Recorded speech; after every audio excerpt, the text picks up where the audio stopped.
Nasa 30. Nandito tayo sa Dangwa. Ayan, Dangwa. Another day, another computer repair. Ayan, ang problema ng computer ni Sir, ayaw mag-display, umiilaw ng LED CPU. So ang ginawa natin, nilinis natin yung memory. Ito nalinisan na, ito hindi pa. So makikita nyo yung pagkakaiba ng malinis sa hindi. Tapos ang pambura, puti. Bawal yun sa lapis. Try natin. Kamay ko, nagagamit ko. So ayan, yung isang memory malinis na. Ang problema dun sa button, pag pinipindot ayaw. Kapag ayaw, wag na ipilit. Ang gawin natin, magja-jump tayo dito. So power muna, isaksak. Saksak muna yung power. Ganyan mga sir. Yan. And then, para walang problema, tanggalin muna yung mga nasa front, yung SATA. Yan, tapos magja-jump tayo. So paano mo malalaman kung nasan yung power? Merong direction yan, nasa baba. May kita mo, power switch, PWR switch, ito yun.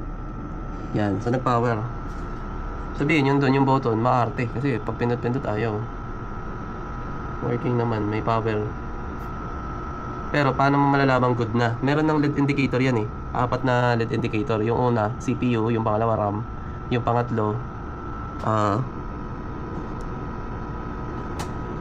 ay BGA. Then yung pang-apat ay kung mag-ooperate yung Windows nya. Yan. So naka-stay siya dun sa CPU. Ibig sabihin, possible na ayaw niyang basahin tong RAM. So i-try natin ilipat-lipat. So ito, naging problema. Na-try na namin lahat.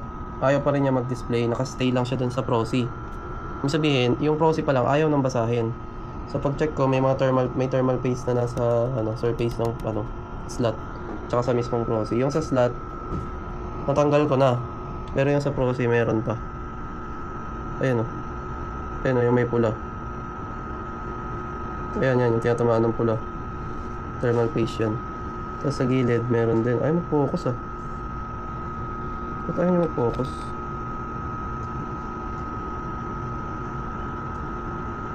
Wala yatang focus to eh. So, gawin natin, tanggalin natin yung thermal paste.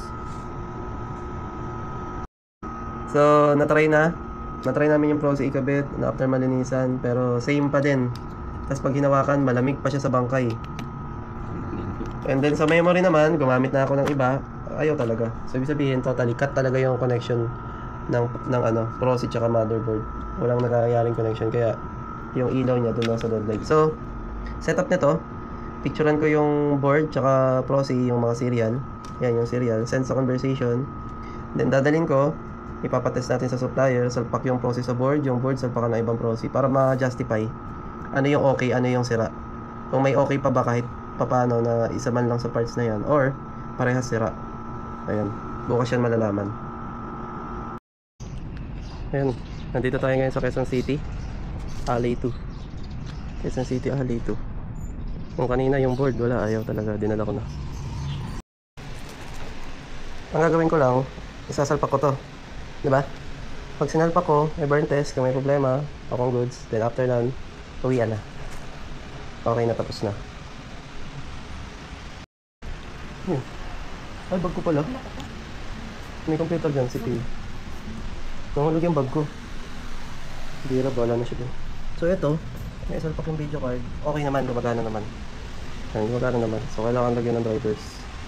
Para malaman nyo kung nasa ng drivers, Windows X, tapos M, Device Manager, M.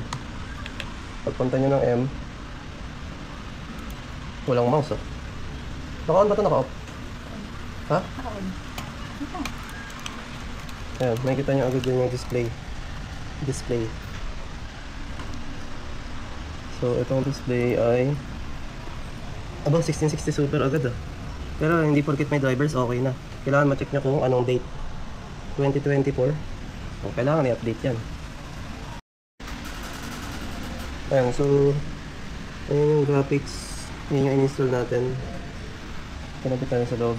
And then ito yung burn test. So kapag within 3 minutes walang nangyayari, okay na yan, goods na. Ayan, tapos na. Meron pa tayong pupuntahan, hindi pa tayo tapos. Marami tayong kailangang bayarang utang, kaya kailangan natin magsipag.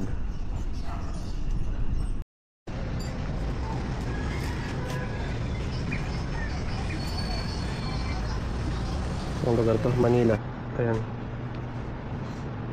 Nandito tayo ngayon sa Santa Cruz, Manila. Itong unit ni ma'am, bila daw hindi gumagana. Pero ngayon, i-cleaning natin kasi marumi. Tapos i-test natin kung anong problem, but bilang ayaw mag-display.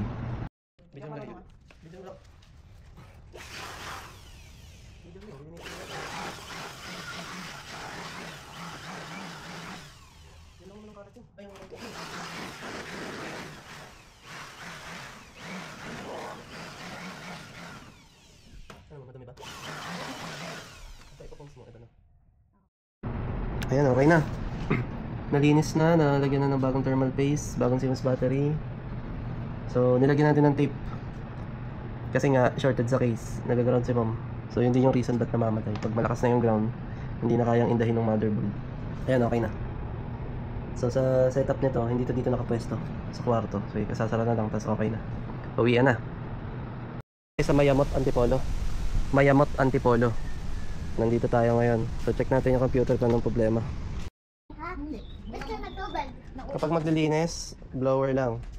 350 lang tong blower. Parang ano na tong blower na to. Ilang taon na to sa akin.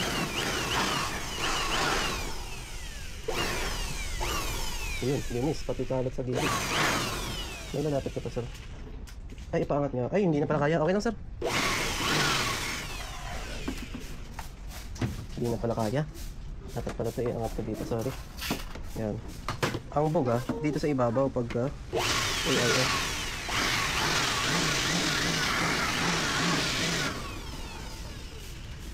Yan, okay naman.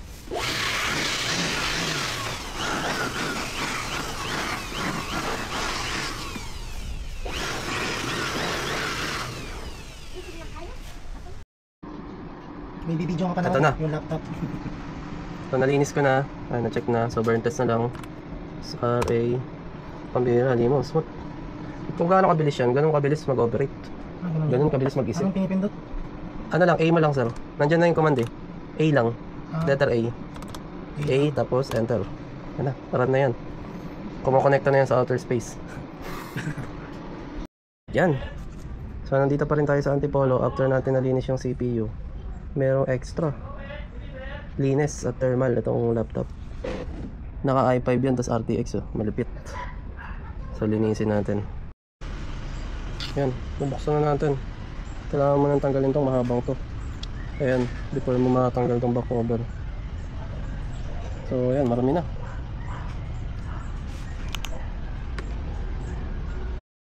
Ayan. Okay na. Tapos na nalinisan. Ready to go na din tayo. So, ano na natin pa ito? Uwian na. Papunta tayo ngayon ng Cubao. Hindi pa tayo tapos, pero umuulan, no? Pero di tayo papatinag dyan sa ulan na yan. Let's go. Okay. Nandito tayo ngayon sa Cubao. So, kahapon, kung maalala nyo, meron tayong chinek na yung unit na-diagnose natin na yung board no power talaga. So, nagdala na ako ng bagong motherboard. Ayan, B450 na BioStar. Ayan, so brand new na tong board. Na-test na to, so nag-work yung proceed. I-assemble na lang. Okay, let's go. Ayan, okay na, naikabit ko na. Ito yung pinalit na motherboard. Then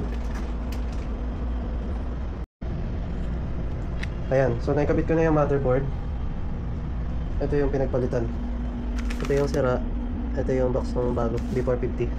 So ang problema naman, corrupt yung Windows. So ang gagawin natin, lalagyan natin ng bagong Windows. Parehas yung hard disk tsaka SSD may Windows. Hindi pwede yun, kasi may chance na makurap.